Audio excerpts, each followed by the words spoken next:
paano naman yung sabi nila, Doc, nag-uumpisa pa lang, parang tapos na sila. Hindi pa nakakapasok, tapos na. Iba naman Ang yun. laban.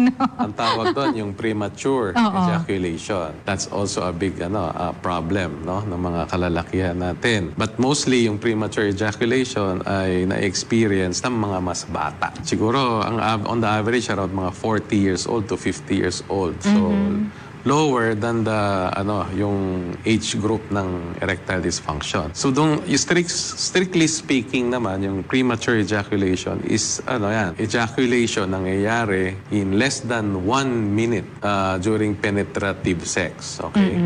So meaning pag nag-penetrate na siya dun sa female in less than 1 minute, Tapos na agad nagkakaroon na ng ejaculation. So that can be very frustrating, not only for the male but also for the partner, female partner. Yung babae kasi medyo matagal sila, gusto nila yung matagal yung foreplay. Yes.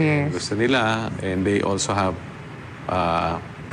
most of them will have multiple orgasm, like men na pagkatapos ng orgasm tapos na, So most of the time yan yung pinag-aawayan ng partners.